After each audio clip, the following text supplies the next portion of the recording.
Ayer, 4 de junio del 2024, se publica en el Diario Oficial la primera resolución de modificaciones a la resolución miscelánea fiscal para 2024.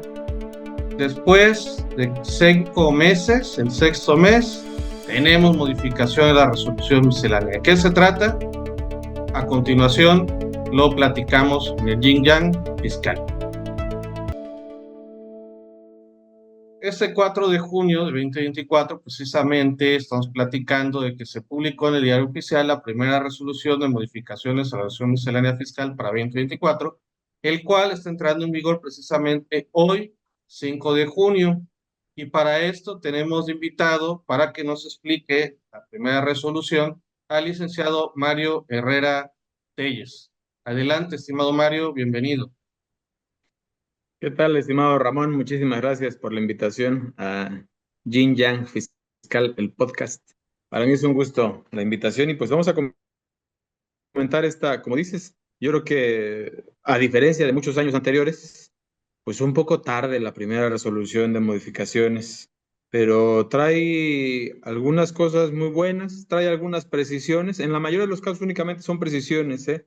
No es que se modifique en contra de nadie, o al menos en mi visión. Y pues vamos a ir comentando poquito a poquito estas Sí, mismas. Nos sí. arrancamos, si quieres, con la primera. ¿Cuál es? ¿Es esa que tienes en pantalla? Sí.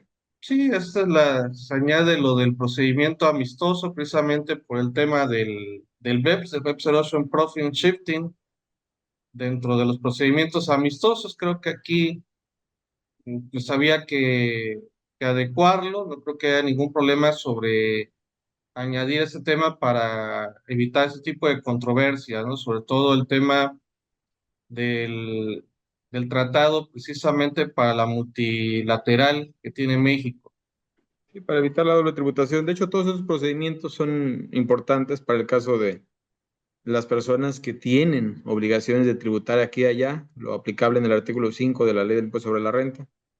Y yo creo que lo principal, este es un procedimiento. Recordemos que los procedimientos en materia de un tratado de doble tributación son mecanismos alternativos que se pueden llevar al amparo de los tratados. Es decir, en realidad el procedimiento está previsto en el tratado. Y lo que se va a ocupar la regla como tal es de establecer únicamente la forma en que va a convivir con la legislación doméstica. Las modificaciones, no, esta ya regla ya existía, las únicas modificaciones son en dos fracciones que tienen que ver con la referencia que se hace justamente a que se tenga que ver con los mismos impuestos que se están viendo en la materia local. Ok, Pero es una precisión únicamente de palabras, ok. no hay mayor trascendencia. A ver, dime esta, así como tú dices de palabras, la 2150. Yo leí únicamente que se cambiaba la parte de adeudos por créditos fiscales, pero tiene más fondo, estimado Mario. Sí, de hecho, la regla 2150 tiene una modificación. Le están quitando el segundo párrafo que decía, en estos casos podrán solicitar conjuntamente la aplicación de alguna de las facilidades de pago previstas en el Código Fiscal de la Federación, siempre y cuando el pago a cuenta cubra la totalidad de un periodo de ejercicio por el cual se realiza el entero. Esta regla tiene 3 años de antigüedad. En realidad, no es una regla con la que conviviéramos desde hace muchos años. Ujú. No es nada que ver con el pago en parcialidades o pago a plazos. Este mecanismo se utilizó para que los contribuyentes pudiesen acudir como se usaba antes, ¿no? O sea, esto ya existía, pero lo oficializaron, porque tú tenías un adeudo y si no tenías para pagarlo completo, acudías a tu administración desconcentrada de recaudación y pedías que te diera una línea de captura solamente por las multas, solamente por los gastos de ejecución e ibas liquidando concepto por concepto. Este procedimiento es ese. Y este párrafo que le eliminaron es el que permitía que tuvieses la posibilidad de conjuntar esta opción de pagar a cuenta con algunos otros de los beneficios previstos en el Código Fiscal de la Federación. Entonces, ahora, si eliges como tal el pago en estos términos, pues no puedes utilizar el pago en parcialidades, porque lo que está pretendiendo la autoridad es que el pago que realices sea por un periodo, por un ejercicio, digo, por un impuesto, pero que pueda seccionar los conceptos que tiene tu crédito fiscal. Como dices tú, la hacen una alusión que nosotros teníamos de conformidad con la regla anterior, que tengan a su cargo adeudos fiscales controlados por la autoridad para su cobro y pendientes de pago, firmes o no, podrán realizar pagos a cuenta. Y ahora, ¿qué dice? Los contribuyentes que tengan a su cargo créditos fiscales controlados por la autoridad fiscal para su cobro y pendientes de pago, firmes o no, podrán realizar pagos a cuenta. ¿Cuál es la ventaja de este dicho? Mira, hay unos adeudos que cobra la autoridad fiscal que no tienen la característica de crédito fiscal. Crédito fiscal viene definido en el artículo cuarto del Código Fiscal de la Federación y nos dice que es toda aquella cantidad que el Estado tenga derecho a percibir. Y hace referencia principalmente a las contribuciones, ¿eh? No se refiere, por ejemplo, al pago de los aprovechamientos, no lo refiere como un crédito fiscal, porque los aprovechamientos no los cobra la autoridad fiscal. ¿Cuál es la diferencia aquí? Bueno, que nos estamos refiriendo a todo lo que se encuentra contemplado en el Código Fiscal de la Federación. A mí me surgiría únicamente la pregunta, ¿qué pasa con aquellos adeudos que no tienen naturaleza fiscal? Por ejemplo, los adeudos administrativos, las sanciones judiciales, que quien las cobra es la autoridad fiscal. ¿Entran dentro de créditos fiscales? Dentro de créditos fiscales entraban. Entran dentro de adeudos fiscales, porque adeudos fiscales no está definido, es un Ujú. término indefinido. Es un Entonces, todo, pues ahí, ¿mande? es un todo que se manejaba por esa situación Sí, porque no quedaba en la definición de crédito fiscal. y no vaya a ser ahora que la autoridad diga, oye, ese no es un adeudo fiscal porque en su Ujú. naturaleza no es fiscal. Ya, ahora sí que lo vamos a ver más en la aplicación que haga la autoridad, pero lo más trascendente para mí es que anteriormente con la regla como la teníamos, podías mezclar los beneficios, es decir, el pago a cuenta y un pago en parcialidades, un pago diferido, y ahora no. O sea, si eliges pagar a cuenta, pagas por periodo, fracción o impuesto.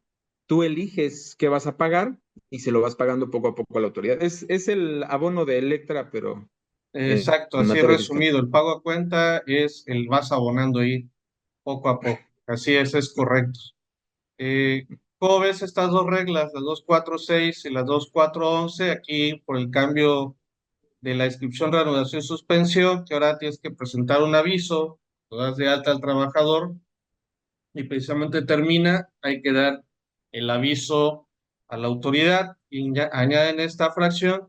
De igual manera que creo que aquí no habría problema por los que son la inscripción al RFC de los extranjeros y sin actividades, ¿no? ¿Cómo ves estas dos reglas, estimado Omar?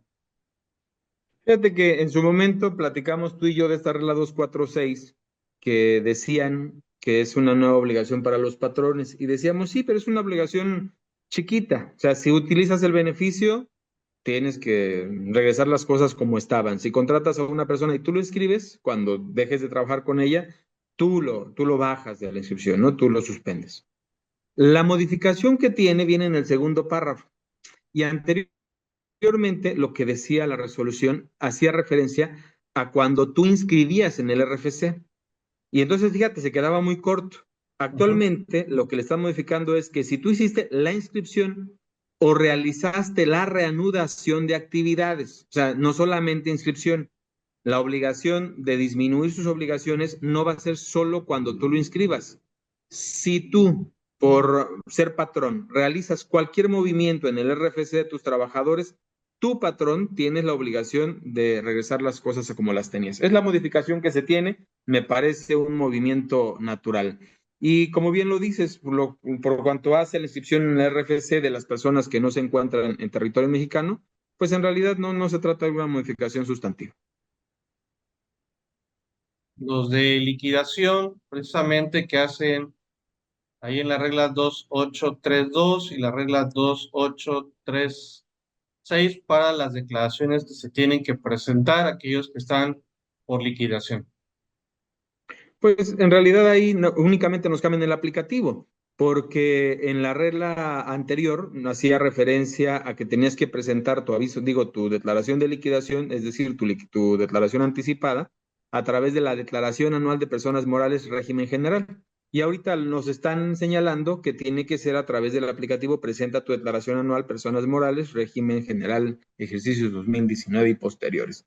Creo que tiene que ver con todas las adecuaciones que el SAT ha venido haciendo a nivel tecnológico y solamente están pues brindando la certeza de a dónde le vas a tener que picar.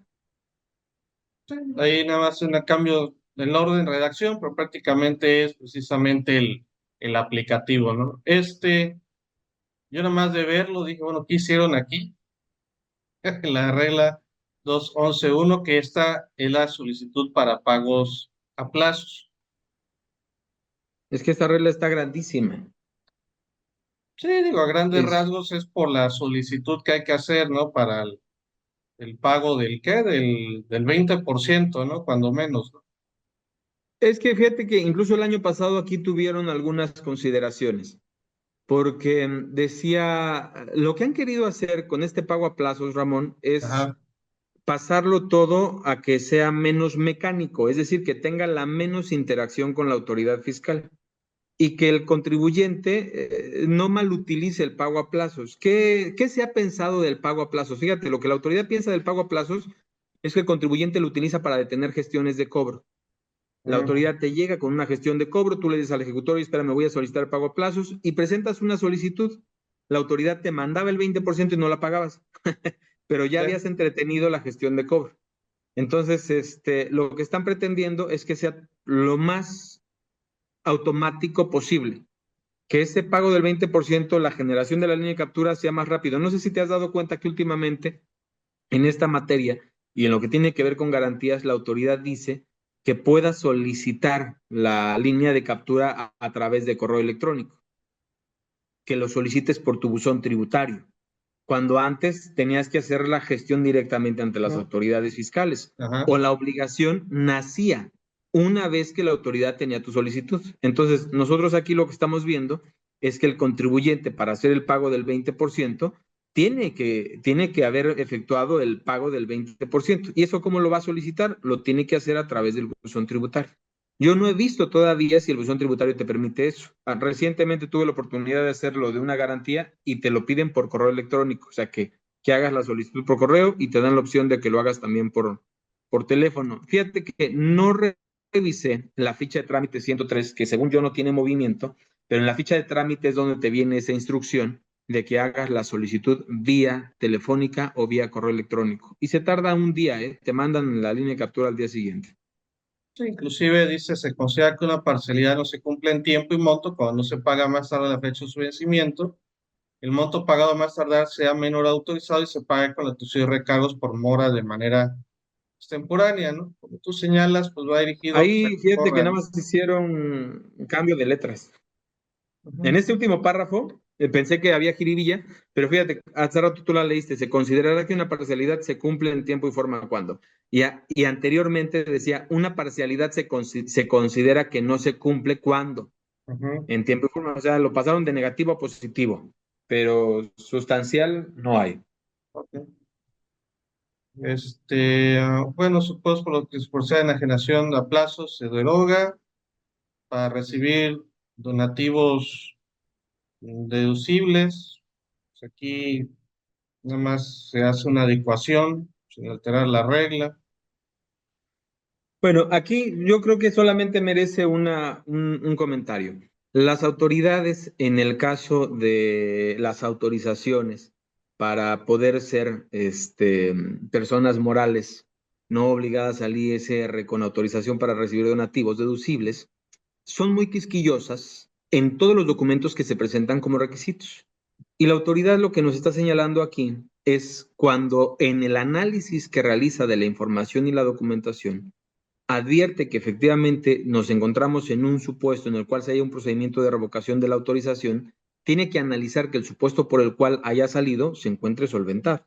Pero en todos los procedimientos, para poder utilizar, para poder formar parte de este padrón de donatarias autorizadas, es bien importante llevar todos los requisitos como lo establece la ficha de trámite. Es más, me atrevería yo a decir, el contribuyente, antes de presentarse a realizar el trámite, necesita consultar ese día la ficha de trámite y la regla, porque a mí me tocó ver que incluso por la misma redacción de para dónde se iban a ir los fondos una vez que se deshiciera esta persona moral, les negaban a los contribuyentes y a veces era una cuestión de la redacción como lo hacía el notario, porque le cambiaba algunas letras, algunas frases, y resulta ser que si no está tal cual como lo dice la resolución, la ficha de La ficha de trámite.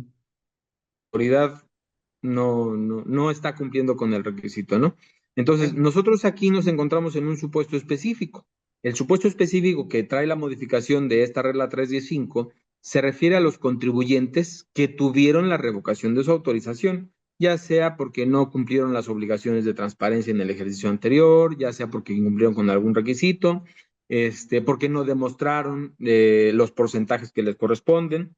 Y entonces la autoridad inicia con un procedimiento de revocación, que este procedimiento de revocación es susceptible de aclaración. Entonces, en el caso en que el contribuyente venga de ese procedimiento o inicie el procedimiento para efecto de eliminar la revocación, señala aquí que incluso va a haber hasta 2 prórrogas. ¿Para qué? Para efecto de que el contribuyente dé cumplimiento a los requerimientos que la autoridad haya hecho para efecto de subsanar la revocación en la que se encontraba el contribuyente. Ok. Esta regla de la 31334, la renovación de actividades en RFC de contribuyentes inactivos suspendidos en el reciclo, yo le veo aquí un cambio sustantivo. El factor de acumulación por depósitos o inversión del extranjero, pues se pone que es de cero, sí, prácticamente. No sé si quieres comentar algo de estas dos reglas. A la 31334 le eliminaron un segundo párrafo. El segundo párrafo que traía la original resolución miscelánea fiscal nos decía, aquellos contribuyentes que sean suspendidos en términos de la presente regla podrán presentar un aviso de reanudación de actividad. Entonces, ahorita lo único que están pasando es pasándolo o integrando este segundo párrafo que anteriormente traía al primer párrafo. No es que eliminen, porque si ustedes leen, aquí al final de este primer párrafo o de un único párrafo ya viene ahí, que en su caso podrán reanudar su situación fiscal presentando la reanudación de actividades, pero es la modificación que se hace. Ok, Esta bajas, 31334. Ya que estamos en los reciclos, convendría hablar de las, ¿cómo se llama? sí, Este, porque ahorita estamos en la 31334 y los transitorios hacen vamos al referencia a la transitorio. 31336 o 31337, no me acuerdo a cuál de las dos hacen referencia. Aquí están los A las dos, transitorios. Ajá. 31336 y 31337, es decir, hablando del orden, estas reglas son las que le siguen a esta, hablando de reciclos. Y yo pienso que son obsequios para los contribuyentes del régimen simplificado de confianza. Y tiene que ver mucho a la interpretación, Ramón, porque si nosotros nos vamos a la regla 31336, fíjate, déjame la busco acá, porque creo que ahí tiene jiribilla. La regla 31336 para este 2024 nos dice, para los efectos del 113G, fracción segunda, los contribuyentes que se inscriban en el RFC reanuden o actualicen sus actividades tendrán 2 meses para habilitar su buzón tributario, letras más, letras menos. Ujú. Y este segundo transitorio nos dice, oye, para los efectos del 113G, fracción segunda, es decir, la obligación que tienen los reciclos para tener su buzón y su e-firma actualizada, y la regla 31336, la que acabo de decir, el cumplimiento de la obligación de contar con buzón tributario será aplicable a partir del 1 de enero de 2015, del 2025. Si ese transitorio solamente se refiriera al artículo 113G, sería muy claro para nosotros. Oye, todos los reciclos van a tener la obligación de contar con su buzón tributario y será exigible hasta el 1 de enero del 2025. Pero si lo leemos con la regla 31336, pareciera que este beneficio solamente aplica para los contribuyentes que se inscriban, que reanuden actividades o actualicen obligaciones, es decir, no para los que ya venían, sino para los nuevos. Yo creo que si la autoridad está señalando para efectos del 113G y para efectos de la regla 31336, pues tiene que abarcar a todos. Y hay muchos contribuyentes que los expulsaron por no tener Ujú. el buzón activo. Es Y para correcto. ellos, presentes un caso de aclaración y tienes la posibilidad de regresar al redil del régimen simplificado de confianza, diciéndole a la autoridad, oye, la resolución miscelánea fiscal dice que esa obligación será exigible a partir del 1 de enero de 2025. Me sacaste porque no reuní el requisito, adiós. Y la regla 1337, que es la que se refiere el transitorio tercero, se refiere al supuesto de la e-firma. Todavía nos sirve más porque yo vi pocos o no me acuerdo si sí los vi, creo que no, pero por buzón tributario no vi muchos. O sea, creo que sí supe, pero no me tocó atender un caso a mí. Pero de la e-firma sí.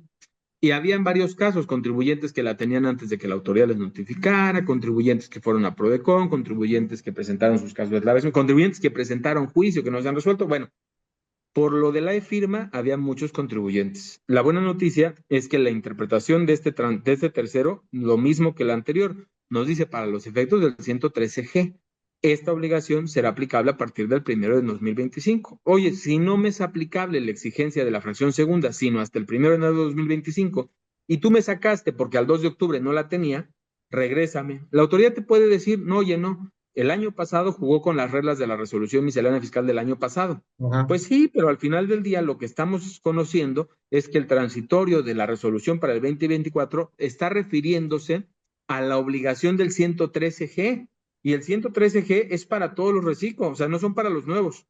Máxime que la diferencia, fíjate, entre la 31336 y la 31337 radica en que la 31336 que hace rato leímos, Ramón, se refiere a los nuevos, pero Ujú. la 31337 no hace esa No hace distinción. La referencia. 31337 solamente dice para los efectos del 113G, fracción segunda, los contribuyentes que opten. Ahí está. Entonces, yo creo que tenemos aquí una muy buena posibilidad para que estos contribuyentes que fueron expulsados, si los hubo, por no tener buzón o por lo de la firma, pues que se regresen. Pues vamos a ver cómo se pone precisamente esto. Y ya para pues, terminar, ya las otras reglas pues son baja el padrón de contribuyentes de bebidas alcohólicas de RFC, unos FIs pedidos por los artistas, pérdida de derecho para aplicar estímulos fiscales en materia de renta, para los que son los que se considera como bienes de activo fijo adquiridos, son nuevos, aquí pone que deben tener una antigüedad no mayor de 2 años de vida útil, hace relevante, y los de Otis, precisamente, que se llevan aquí las reglas. Y en el cuarto, precisamente, de disposiciones que marcan precisamente para las notificaciones electrónicas, en caso de aclaración, y para los notarios, que se sigue ampliando, que aparte de la obligación para cuando se enajena una casa, habitación, para verlo de la extensión, que todavía pues no está liberado el sistema, ¿no? No sé si quieres comentar algo referente a esto último. Pues fíjate que hay una modificación que sí me parece importante de la regla 11.1.3, la pasaste hace rato, es la que Vas, habla de los CFDIs de los artistas, adelante. porque viene un requisito adicional. Ahora les dicen que en la descripción tienen que señalar técnica y tamaño de manera individual de cada una de las obras consignadas en el CFDI. Anteriormente esta regla 11.1.3 no traía como tal la referencia a que tuviesen que hacer, solamente decía que tenían que señalar pago en especie. Pero Ajá. ahora tienen que señalar además ahí la descripción de la técnica y el tamaño de forma individual de cada una de las obras, fíjate. Entonces, yo no sé por qué recuerdo que cada año siempre hay como que temas con los artistas, tanto en el pago de sus impuestos, que pueden hacer a través de las obras plásticas, o incluso con la materia de los FDIs. Entonces, esta modificación me parece relevante para los contribuyentes. Y si te regresas al cuarto transitorio, antes de las disposiciones transitorias de esta regla, ahí nos hablan justamente de la notificación. Mira, ¿dónde Ujú. está? No es cierto, el octavo. Ahí dice, para los efectos del 134, fíjate, cuando los contribuyentes requieran consultar la información de las notificaciones electrónicas a través del buzón tributario, deberán solicitarle mediante un caso de aclaración utilizando la etiqueta buzón hasta en tanto se visualicen en su buzón los documentos de acciones de la clave del RFC anterior. Recordemos que estas modificaciones de este transitorio nos hablan justamente en el caso de los contribuyentes que tuviesen un cambio en su RFC por modificación en uno de los dígitos, ya sea que hayan participado en alguno de los procedimientos para consolidar los RFC o para adecuarlo conforme a sus datos correctos. Entonces, esta modificación, aun y cuando pareciera que se refiere al 134 del Código Oficial de la Federación, no aplica para todos. O sea, no nos están diciendo que si queremos consultar los datos de una notificación tenemos que realizar el caso de aclaración, porque por ahí en algún grupo leí eso. No es cierto. O sea, lo que están diciendo es para esos casos específicos. O sea, en el caso en que tú hayas llevado una aclaración de tu RFC y no tengas acceso por justamente la modificación del RFC, pues entonces, ¿cómo lo vas a tener que consultar? A través de un caso de aclaración. Es la modificación que tenemos. Ok, pues creo que tendremos mucho de qué platicar de esta primera modificación. Como bien mencionaba, después de 5 meses tenemos una versión anticipada, ya se nos hacía raro, ¿no? Oye, pues hay muchas cosas que atender, pero creo que el más relevante es el tema de los reciclos con estos segundo y tercero transitorios, como bien mencionas, por la salida que hubo, que fue importante en temas de registro, precisamente, y pues veremos cómo esto se va adecuando más adelante o cómo se va precisamente el procedimiento aterrizando, que creo que es como siempre, la parte más importante de estas reglas, ¿no? Estimado Mario, si quieres comentarnos algo antes de despedirnos. Pues creo que eso y lo relativo a las reglas para la aplicación de los estímulos del huracán Otis son las modificaciones más relevantes, pero porque de hecho ahí estás, en el capítulo 11.14, ahí se refieren a todas las reglas aplicables a la aplicación del decreto. Entonces, para nuestros amigos de Guerrero, que son la mayor parte de quienes aplican este tipo de beneficios, pues únicamente actualizarse en las nuevas reglas que la autoridad está publicando, en las modificaciones, porque se refieren justamente a la forma en que van a aplicar los beneficios previstos. Y recordemos que en materia de beneficios, cuando la autoridad concede cualquier tipo de beneficio, está sujeto a la satisfacción de todos y cada uno de los requisitos previstos en la ley. Entonces, pues las reglas en las veces de la ley en este caso, ¿no? Bueno, pues probablemente en otra entrega platicaremos precisamente de estas. Son el tema del huracán que les afectó. Y pues quedamos Son como 5 precisamente, o 6 reglas las que se sí, modifican. la 11, 14, 1, 2, 3, 4. 4. Por el decreto de Otis, aquí 13 de diciembre del 2023, que también fue algo muy solicitado en su momento, ¿no? Parecía que no iba a haber nada al respecto, pero las tenemos aquí, ¿no? Entonces, por eso digo, tendremos que ver cómo se aplica, pues, al tema ya de aterrizar lo que tenemos en las reglas, y pues le añadimos el tema del decreto de Otis. Pero, ¿qué te parece si nos platicas de esto, estimado Mario, para la siguiente entrega del Yin Yang Fiscal? Con gusto, claro que sí. Bueno, pues les agradecemos a que nos estuvieron viendo, escuchando, y vamos a precisamente a ver en la siguiente entrega la parte de estas reglas en el capítulo 11.14. Te agradecemos, estimado Mario Herrera Telles, por la explicación a esta primera resolución, y pues, que nos sigan en el Yin Yang Fiscal para que esté debidamente actualizado e informado. Saludos. Facebook, Despachortega.doa. Fanpage, Yin Yang Fiscal. Twitter, Ramón Ortega. Instagram, Despacho Ortega. TikTok, Simplemente el conta. página web. www.doamx.com